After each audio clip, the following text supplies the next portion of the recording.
ሰላም ጤና ይስጥልን ክቡራን ተመልካቾቻችንና አድማጮቻችን ዘውዱ መንግስቴ ነኝ ከዚህ ከአገር እንግሊዝ። አሁን የዘውዱ ሾው አጫጭር ዜናዎችን አቀርብላችኋለሁ፣ አብራችሁን ቆዩ። በቅድሚያም ርዕሶቹን እንሆ።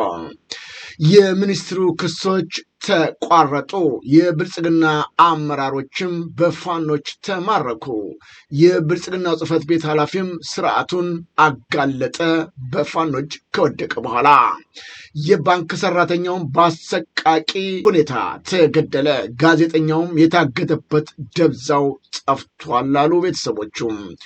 ታጋችና አጋቾች በቁጥጥር ስር ዋሉ፣ የእስራኤል መርከቦችም ታገዱ። አሁን ወደ ዝርዝሩ እንሄዳለን።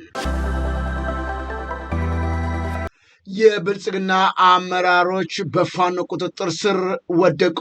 ደቡብ ወሎ ዞን ነው ጃማ ወረዳ 3 የቀበሌ አመራሮች የብልጽግናውን አገዛዝ የምርጫ ቅስቀሳ ስራ እየሰሩ ባለበት ሁኔታ ነው በ33ኛው ክፍለ ጦር በቁጥጥር ስር የዋሉት።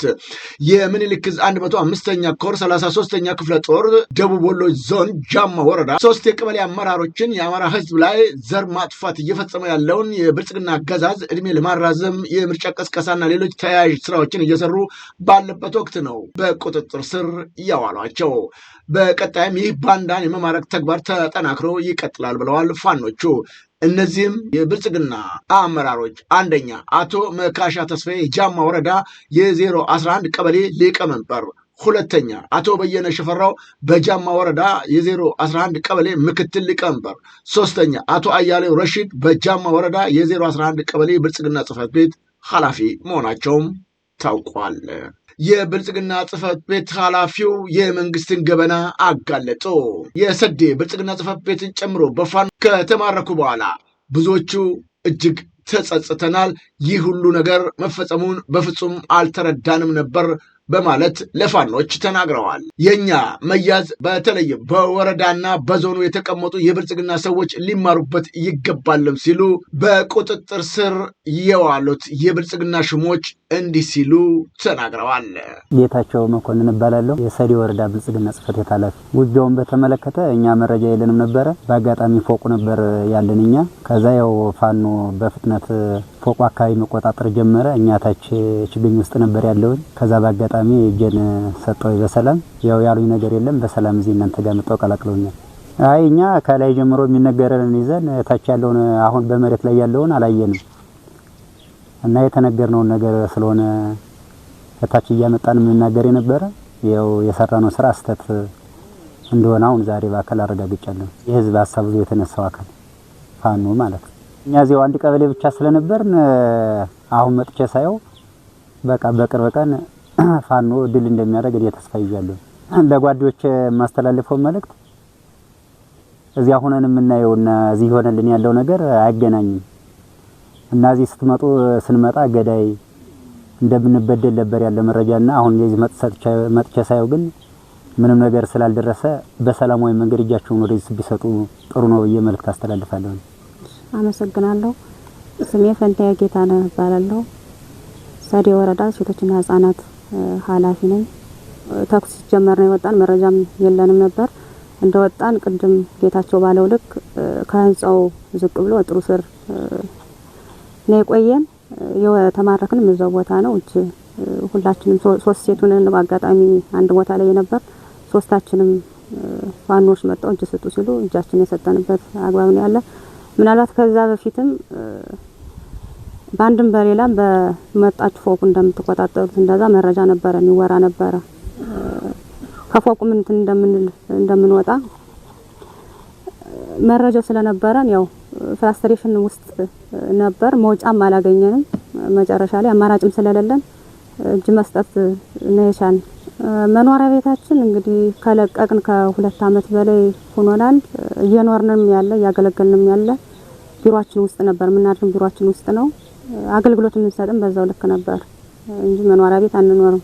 ያው ግንዛቤ መፍጠር ስላለብንና ከላይ የሚመጣውን ታሪኮ ማስተላለፍ ስላለብን እንጂ ያን ያህል ምንኖርም ያው አንድ ወረዳይቱን ብቻ ተቆጣጥረን ስለነበረ ቀበሌም ስላላሰፋን ሙሉ እምነት የለንም ነበር። በተረጣሪ ውስጥ ነበር መልእክት እያስተላለፍን የነበረ። ግን ደግሞ በተደጋጋሚ ጫና የሚፈጠር ስለነበረ ግንዛቤ እንድንፈጥር ተልኮ ይሰጥ ስለነበረ በዛ ልክ ፋኖ እንደሚያሸንፍ ያው ሙሉ እምነት ባይኖረንም ግን ደግሞ እየተጠራጠር ነው ግንዛቤ የሚፈጥርበት አግባብ እንደነበረ ነው ማስረዳት እንፈልግ።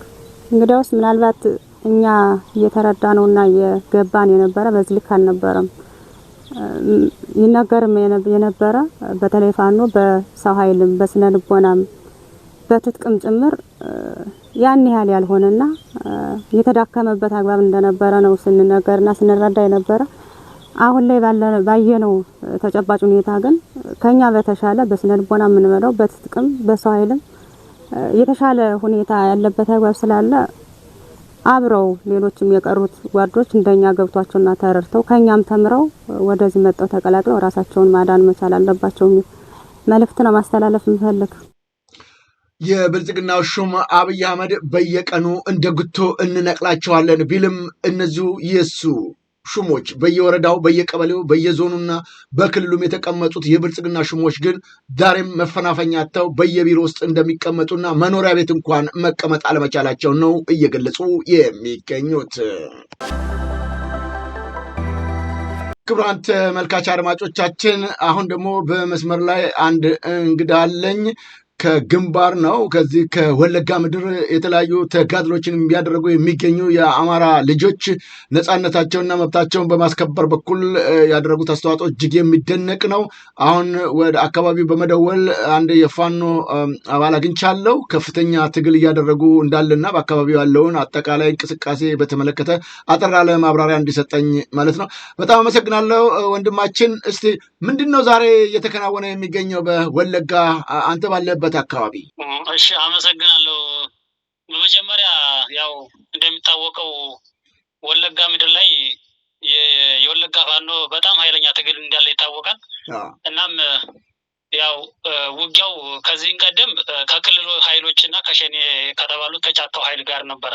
ግን ያኛው ወሬና ተረቱ ነው ቀርቷል ማለት ነው። ምክንያቱም ያው የተወሰኑ ኃይሎች ገዳ ኮማንድ የተባሉ ይኖራሉ። ግን እነሱ ብቻቸውን ምንም ማድረግ አይችሉም። ከመከላከያ ኃይል ጋር ከኋላ እየተቃጠሉ እነሱ ጥቃት እያደረሱ ያሉ በወለጋ ሕዝብ ላይ እናም እሱም አልተሳካላቸውም። አሁን ግን እየተደረገ ያለው ቀጥታ ውጊያው ከመከላከያ ሰራዊት ጋር ነው ማለት ነው። እነሱ ትክክለኛ የሀገር መከላከያ ሰራዊት ነን ብለው ነው እያወሩ ያሉት። እርግጥ በድሮ ጊዜ ያው ትክክለኛ የመከላከያ ሰራዊት እንደሆነ እኛም እናምናለን። አሁን ግን ምንድነው እየተሰራ ያለ? በዛሬው ዕለት ምስራቅ ወለጋ ጊዳ አያና ወረዳ አካባቢ ላይ እየተሰራ ያለው ስራ ምንድነው? ያው የወለጋን ፋኖ ፊት ለፊት መጋፈጥና መዋጋት ቢያቅታቸው እነሱ ጉዳት እያደረሱ ያሉት ከህዝቡ ላይ ነው ማለት ነው። ከአማራው ህዝብ ላይ ብቻ ነው ጉዳት እያደረሱ ያሉት። ስለዚህ በዛሬው ዕለት ጊዳ ወረዳ አንድ ወረዲቾ ወይም አሊ ተብሎ የሚጠራው አካባቢ ላይ የታጠቀውን ኃይል መዋጋት ሲያቅታቸው እንግዲህ ገበሬውን ሰብስበው ወንዱ ሸሽቶ ጫካ ገባ። ሴቱ ህፃኖቶችን ሁላ ሰብስበው ከብቶችን ሁላ ሀብቱን በቃ እንዳጠቃላይ ፍየል፣ ከብት ምናምን ሳይል አህያ ሳይቀር ነው ሰብስበው የወሰዱት ማለት ነው። ስለዚህ እነሱን ይዘው ያው ቤተሰቦቻችሁ፣ ባሎቻችሁ ወይም አባቶቻችሁ ወደ ፋኖ ወይም ለፋኖ መሳሪያ ሰጥተዋል፣ ስለዚህ ለእኛም መሳሪያ ታመጣላችሁ እያሉ ያለ የሌለው ምንም በዚህን ሰዓት እንደሚታወቀው በባለፈውም ነገር ያለውኝ እህል እንዳይወጣ ተከልክሏል። እንዳይሸጥ እንዳይለውጥ ገበሬው የአማራው ብቻ ተለይቶ እንዲቀር በወረዳው አማካኝነት ተከልክሎ ነው ያለ። ስለዚህ ገበያ መውጣትም አይቻልም፣ የትም መሄድ አይቻልም። ይህ ህዝብ ይህን ሁሉ መከራ ተቋቁሞ የፌዴራል መንግስት ይህን መከላከያ የተባለው ኃይል እኮ እንግዲህ እያሳረፈበት ያለ እየሰራ ያለ ግፍ በጣም ከባድ ነው ማለት ነው። በጣም አመሰግናለሁ። እንደሚታወቀው ከዚህ ቀደም በተደጋጋሚ ጊዜያቶች በተለይም ሽመልስ አብዲሳ የሚልካቸውን የጦር ወታደሮቹን እርምጃ እየወሰዳቸው እንደነበረ አይዘነጋም። አሁን እንደገለጽክልኝ ደግሞ ትግላችን ከመከላከያ ጋር ነው እንደውም ብለሃልና ይሄ ትልቅ እድገት ነው። ምንድን ነው የዚህ የሽመልስ ኃይል ልዩ ኮማንዶዎችና ሚኒሻዎች ልዩ ኃይሉ የሚባለው አቅም በማነሱ ነው መከላከያ እንደገና ከእናንተ ጋር ውጊያ ላይ እያደረገ የሚገኘው? በአንዳንድ ወገኖች ዘንድ አሁን ጭንቀት ውስጥ የገባ ይመስለኛል። አብይ አህመድ መንቀሳቀሻ አጥቷል። በተለይም የዚህ የእስራኤል የአሜሪካና እንደዚሁም በጋራ በመሆን ከኢራን ጋር የሚያደርጉት ጦርነት ውዝግብ ውስጥ ገብቷል። ከዚህ ቀደም የምታግዘው ዩኤኢ ወይም የአረብ ኤምሬትም አሁን እጇ አጥሯል። አብይ በሁሉ ነገር አጠብቅኝ ውስጥ የገባበት ሁኔታ አለ። ምናልባት ይህ ተጽዕኖ አሳድሮበት ይሆን በእናንተም አካባቢ አቅም የማነሱ ጉዳይ? አመሰግናለሁ። እውነት ነው በጣም በእኔ እምነት ያው በኢራንና በተባለው ሀገር በሱ ጦርነት ያው የአብይ እጅ እንዳጠረና እንደተቆረጠ ነው የተረዳሁት። ምክንያቱም በተለያየ ስብሰባዎች በየወረዳው ላይ ከፍተኛ አመራር ጄኔራል የተባሉት ሁላ እንግዲህ ስለ ወለጋ ፋኖ በሚያነሱ ሰዓት እኛ ከወለጋ ፋኖ ጋር ቀጣ የእግረኛ ወታደር አንልክም፣ ከዛሬ ጀምረን በድሮን በአየር ነው በቃ መዋጋት ያለብን፣ ልጆቻችሁን ከፈለጋችሁ ሰብስቡ፣ አለበለዚያ እኛ ቁጭ ብለን እዚህ ጋር በቴክኖሎጂ በኮምፒውተር እያየናቸው ነው ያሉበት ቦታ ከምንጨፈጭፋቸው በአየር ልጆቻችሁን መልሱ እያሉ ነው በየስብሰባው በየወረዳው በቃ የወረደ አነጋገር እየተናገሩ ያሉት ማለት ነው። ስለዚህ እነሱን ፖለቲካ እንኳን የታጠቀ ኃይል ቀርቶ ገበሬ ሁላ በቃ ተረድቷቸው ዝም ብሎ ሲስቅባቸው ነው የሚውለው ማለት ነው። እነሱ በፖለቲካ አሳምነው ህዝቡን ለማስጨነቅ ነበር ወይም በቃ የሆነ ነገር የታጠቀውን ኃይል ለማስመለስ ነው እየሰሩ ያሉት፣ ግን ማንም የሚሰማቸው የለም ማለት ነው። ስለዚህ አብይ በዚህ ሰዓት የሚያበድረው አካል መሳሪያ የሚሰጠው አገር እምቢ ብሎት ነው መሰለኝ። በእኔ እንደተረዳሁት ከሆነ ወለጋ ላይ አማራው ንጹሃን ምንም ሀብት የሌለው የመሳሪያ መግዣ የሌለውን ገበሬውን እየሰበሰበ መሳሪያ አምጡ፣ ይህን እንደዚህ አይነት መሳሪያ ደህና መሳሪያ በቃ እያለ መሳሪያ ካላመጣችሁ እንገላቸዋለን፣ አለበለዚያ እናፈናቅላቸዋለን እያለ ነው እየሰራ ያለ። ስለዚህ በእኔ እምነት እንዳጠቃላይ ያው የሚያበድረው አካል እነ ቱርክ እነ ሩሲያ የሚባሉት ሀገሮች ከልክለውታል ብዬ ነው የማምነው፣ እንደኔ ማለት ነው። በጣም አመሰግናለሁ ወንድማችን። እንግዲህ በቀጣይ ሌሎች አፕዴትድ የሆኑ ኢንፎርሜሽኖችን ወይም መረጃዎችን እንደምታካፍለን ተስፋ አደርጋለሁ። እያደረጋችሁት ያለው ትግሉ በእውነቱ እጅግ የሚያስደንቅ ነው። በተወሰነ የሰው ኃይል ተደራጅታችሁ አማራን ሞት፣ እንግልት፣ ስደት፣ ማፈናቀል በተመለከተ ቢያንስ ባይቆምም እየተበቀላችሁ መገኘታችሁ የሚያበረታታ ነው። አጠር ያለ መልእክት ምናልባት በውጭ ለሚገኘው ማህበረሰብ የምታስተላልፈው መልእክት ካለ ልቀበልና በዚሁ እንቋጫለን። አመሰግናለሁ። እሺ፣ በመጨረሻ አመሰግናለሁኝ። ማስተላለፍ የምፈልገው ለዓለም አቀፉ ያው የአብይ አህመድ መንግስት እንግዲህ የሞት ሽረቱን እየታገለን ያለ በተለይ በወለጋ ምድር እንኳን በአማራ ክልል የሚንቀሳቀሰውን የፋኖ ኃይል ለማቸነፍ ቀርቶ ወለጋ ምድር ላይ የሚንቀሳቀሰውን ፋኖ መታገል ወይም መዋጋት ማቸነፍ አልቻለም ማለት ነው። ስለዚህ በህዝባችን ላይ ጫና እያደረሰ ስላለ የዓለም አቀፉ ደግሞ በዚህ መንግስት ላይ ጫና ማድረስ አለበት። ምክንያቱም እሱ እርዳታ የሚሰጠው እርዳታ ከተለያየ ሀገራት ነው። እንዲሁም ከኢትዮጵያውያን ባለሀብቶች ዲያስፖራዎች ነው እርዳታ እየተቀበለ መልሶ የራሱን ህዝብ እየጨፈጨፈ ያለ ማለት ነው። ስለዚህ በእርዳታ በኩል የኢትዮጵያ መንግስት ጫና እንዲደረግበት ሁሉም የኢትዮጵያ የሆነ የራሱ የቻለ ድርሻው እንዲወጣ ማለት ነው የምፈልገው። አመሰግናለሁ። ከልብ አመሰግናለሁ ወንድማችን። እግዚአብሔር ይስጥልን። በርቱ። ታንክ ዩ።